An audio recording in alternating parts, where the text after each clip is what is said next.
This is Gardening in America, and I'm Ed Hume. The gardening season isn't over. In fact, let's talk about providing color in the garden, and we'll start indoors. You know, one of the beautiful plants you use for indoor color at this time of the year is the chrysanthemum. And you can see this is the daisy flowering chrysanthemum. They're available in almost all colors and really nice plants to use for color in the home at this time of the year. And the great thing is they also purify the air in the home. For example, here's another one. Look how gorgeous that is. How nice that would look during the Thanksgiving season, for example. Here's another plant that provides lots of color in the home, and that's the flowering azalea. The interesting thing about this plant is that it not only flowers for a long period of time, but it'll take a rather cool place in the home, and in fact will flower for a longer period of time if given that kind of an exposure. And again, they're available in quite a few different colors, and as you can see, in different sized plants as well. So that'll fit almost any budget. And here's another plant that's really a seasonal plant. It's the peppers, the ornamental peppers. And although these are edible, I wouldn't suggest that you eat them because we don't know what they've been treated with in the greenhouse, what kind of sprays have been put on the plants and etc. If you grow them yourselves, of course, then that's a different situation. But in the home, I would not eat them. Look how decorative they are. They too like kind of a cool place in the home, but bright light to really do well. And then this plant. This is a very interesting new plant. Actually, it comes to us from Australia, New Zealand, Hawaii, and the tropics. It's called Ixora. Flowers very well, and they'll last for a long period of time. Because this is a tropical plant, this will require a little bit more warmth in the home. And probably the important thing to keep in mind with any of these plants is that you should check their watering needs about every 3 days, because the interior home environment is not really what they're accustomed to. And sometimes the plants will dry out quite quickly. And with the tropical plants, it's a good idea to place a glass or vase of water near them so that as the humidity in the home becomes hot and dry, then that provides the humidity that they need. And here's another great plant for use in the home. And this is a kalanchoe, or some people call it kalanchoe. This is a plant that flowers for a long period of time, and when it's through flowering, it probably will come in bloom again about 3 or 4 months later. As you can see, the foliage is very succulent, and it does store water in the foliage, so it will not require as much water as most of the other plants that we've looked at. And those are just a few of the plants that will provide beautiful color in your home at this time of the year.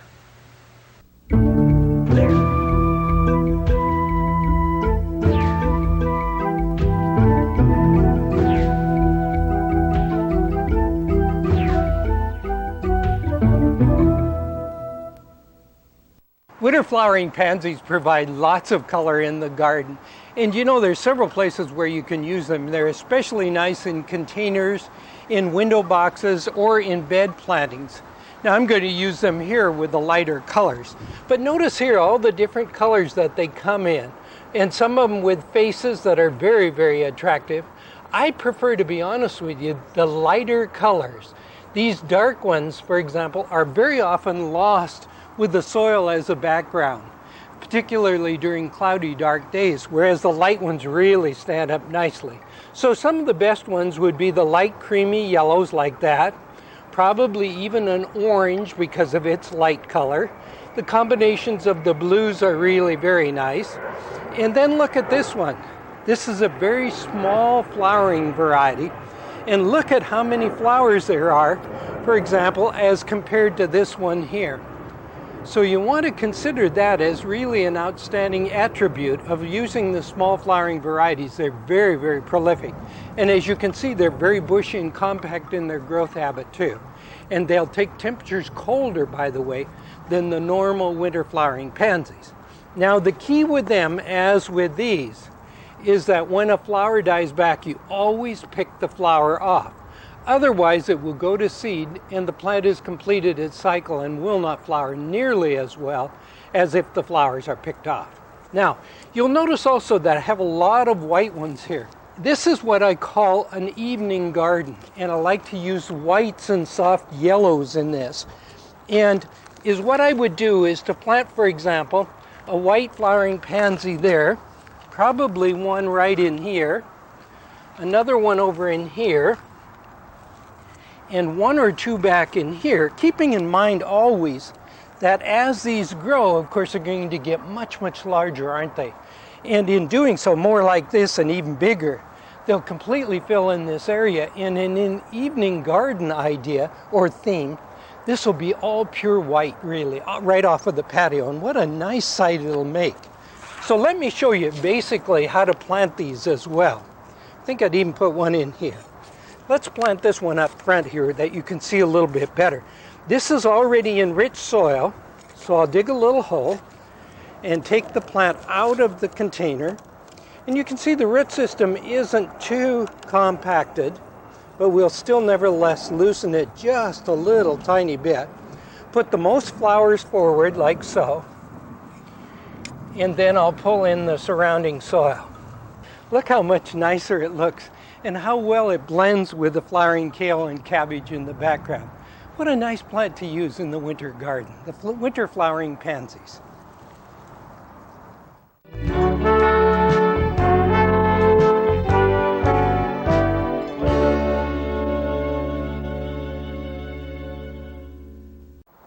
If you have an empty container left over from your summer flowering plants, now that they're pretty well through flowering, maybe it's a good time to plant up a fall container. And there's some great plants to use. For example, I'm going to use in this particular case, right in the middle of this container, a fall flowering chrysanthemum.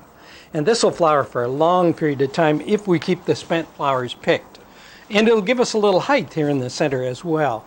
So we'll put her right down. This is a daisy flowering type, and the white I like because light colors really show up on cloudy, dark days. And then right along the edge of it, I'm going to use one of the flowering kales and cabbages, both I'm going to use. And I'll loosen the root system just a little and set it right in here, like so. And on the other side over here, I'm going to use one of the dark colored ones, just for a little added color. Because we can't have all whites. Well, we could if that's our theme, I guess.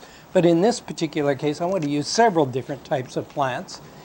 And in between here, I'm going to put in a winter flowering pansy. And this is the small flowering type, which are really nice to use in the garden because they're so prolific in their flowering habit. And I'll just dig a little hole here, and we'll let that actually trail a little bit over the edge of the container. So that should really look nice as the fall progresses. Then right next to this flowering kale, I'm going to put in a dusty miller, again because of its foliage color, because I think that's really important. And I am planning this container so that it'll look good all the way around on all sides. So there's some nice gray foliage. And then I'm going to plant, again, another flowering kale. And this time I'm going to plant the one that has the bright white center in it, because I think that'll look really nice. I'll put it right in here, like so. Face it, you'll notice I'm planting on a little bit of an angle so that it faces forward. And right next to it, I'm going to plant one of the fall flowering asters, what are called Michaelmas daisies. And it'll give us a little bit of blue color. Actually kind of a lavender color.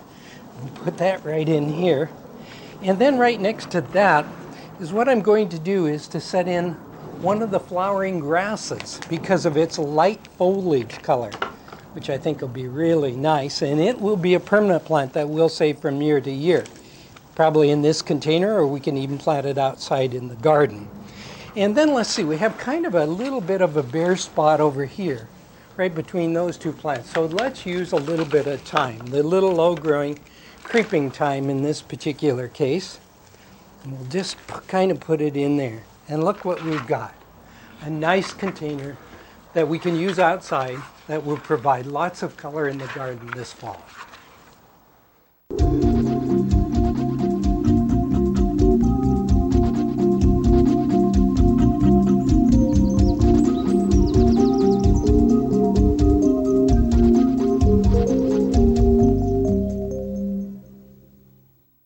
We're in St. Albert, Alberta, Canada, and I'm with Mike Bradshaw. Mike, how long have you been gardening here?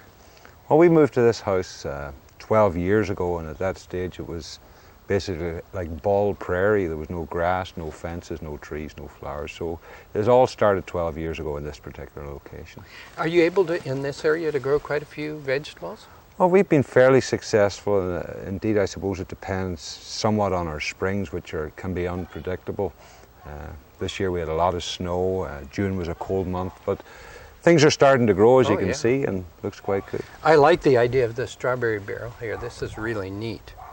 Well, I've seen the strawberry being grown in the actual hanging baskets, and we had access to these old liquor barrels and drilled out holes in them, and we're using an ever-bearing strawberry here, and it seems to be quite successful. The entire garden is nice. I like the way that you've used the trees around the perimeter for privacy, and also it adds a lot of greenery to the yard during the summer season. But I also quickly wanted to mention your containers. You have some beautiful chrysanthemums. And tell me a little bit about the petunias in the containers. Yeah, well, the potted mums that we have here is something we usually bring in the fall anyway, because they tend to last right into the first frost, and it's usually the last flower that we have in the garden, so it gives us that little bit of colour as we approach the winter, which is quite a terrible time around here. Our petunias that we grew here do very, very well in the barrels. A little bit of fertiliser every week. 20-20-20 is what I use, and lots of water, especially if we get some very hot temperatures, and you can see the results here today. They're pretty good. Thanks, Mike. Next we're going to visit another home garden.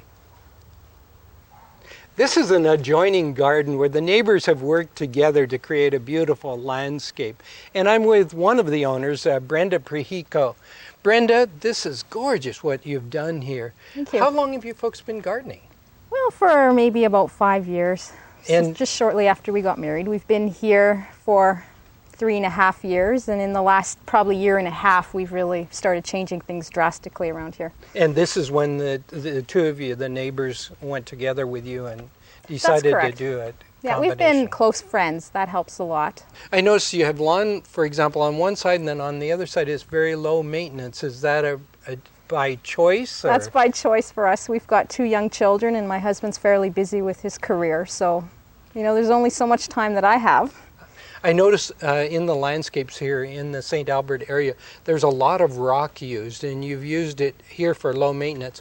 And then in that area, you've used in the island kind of a coarse bark, haven't you? Yes, we have. Yeah, beautifully done. Thanks very much for sharing it with us.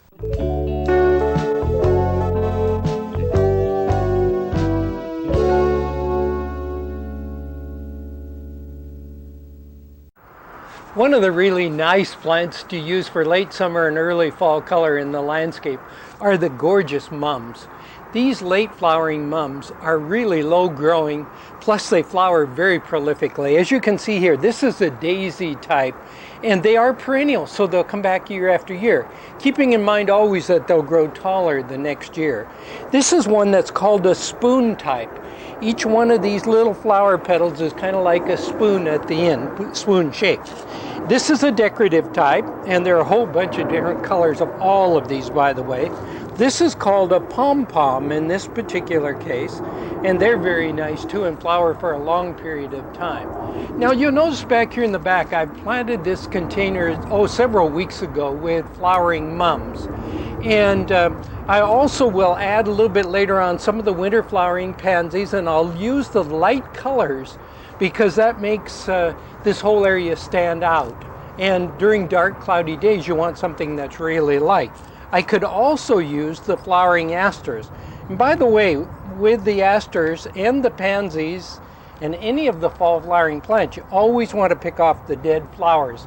That'll keep them flowering for the longest possible time. Let me give you an example here.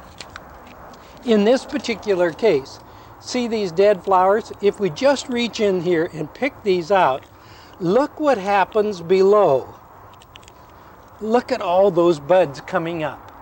See, if we leave the dead flowers on, then it hides all those buds and makes it more difficult for the plant to reach through those dead flowers and these buds to actually develop. This way we expose them to the light, and consequently the plant will flower beautifully for a very long period of time. And that's what's really important. So we just take a minute. I'm going to, in fact, finish this whole plant just so you can see how short a period of time it takes to pick off these dead flowers. There. Whoops, there's another one there. It's pretty well done. And now it's opened up that area for all the flower buds to develop on these mums.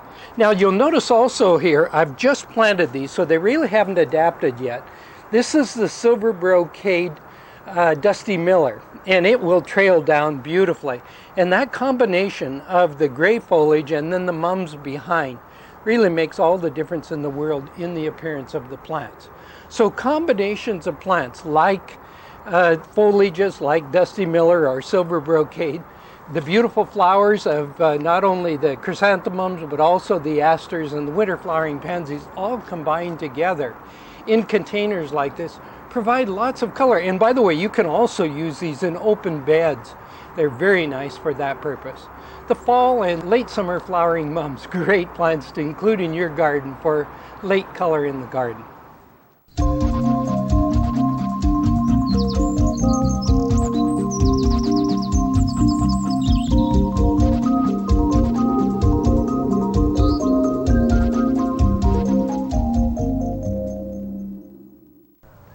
Today we have two beautiful plants of the week, the gorgeous winter flowering pansies and the veronicas, or sometimes called hebes. Let's start though with the beautiful winter flowering pansies. These are great plants because they grow and flower all winter long, at least during moderate weather times. And then if the weather gets too cold, they may freeze back a little on the flowers, but then it moderates again, up come the flowers again. And then in springtime, they come in full bloom. So they provide winter color and they provide spring color for you too. Excellent plants to plant in amongst your spring flowering bulbs, the tulips and daffodils and hyacinths and crocus, because they come into full bloom about the same time as they bloom. And right now is a perfect time to plant the winter flowering pansies. In containers, I like to use the darker colors, particularly if it's up near the home. But if you're planting out away in mass plantings, then maybe use the lighter colors. They show a little bit better. Now our next plant, the hebe or veronica, look at here. This is a variety called tricolor with its beautiful foliage color, and right next to it is this lighter color. This is a different variety called variegated. And then Heidi here has blue flowers, kind of lavender blue and just covered with flowers. And by the way, I have these varieties in my garden and I love them. They've wintered beautifully in the garden as well. This is a variety called Nana, which is very pretty. It's, oh, what is that? A rose colored, I guess. Here's another similar one, and you'll notice that it's just coming into bloom and loaded with flower buds. This is a variety called Weary Charm. And there are a whole bunch of different ones. Most of the hebes that I've shown you will grow about a foot to 18 inches in height. See, totally different texture, a very much smaller leaf on this particular one. But the beautiful hebes and the winter flowering pansies are plant of the week, and they're available at your local nursery or garden center.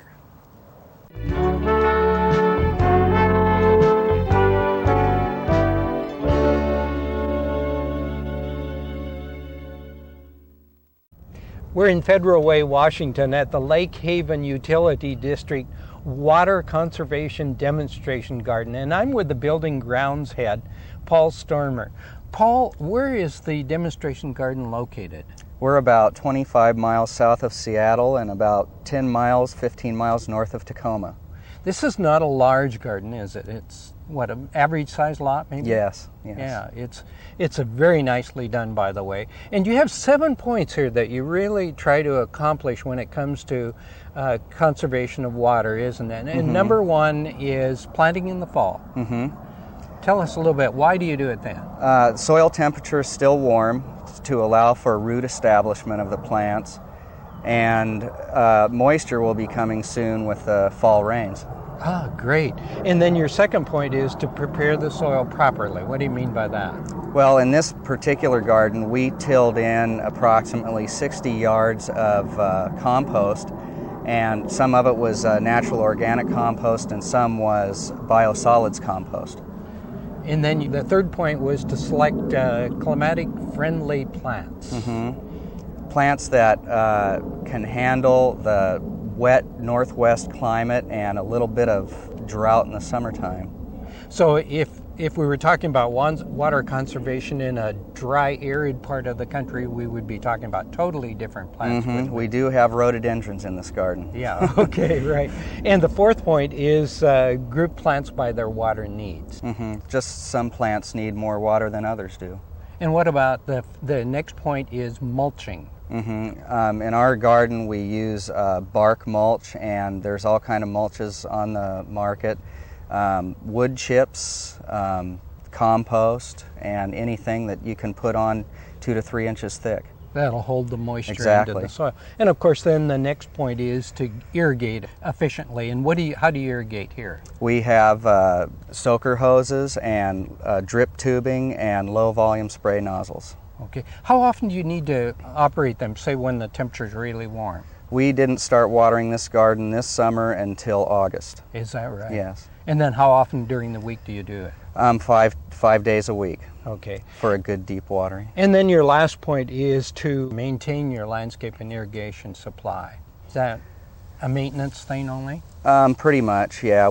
In the garden here we have the public coming through, so we do try and keep the leaves picked up and just keep the mulch thick and water properly. Thanks very much, Paul.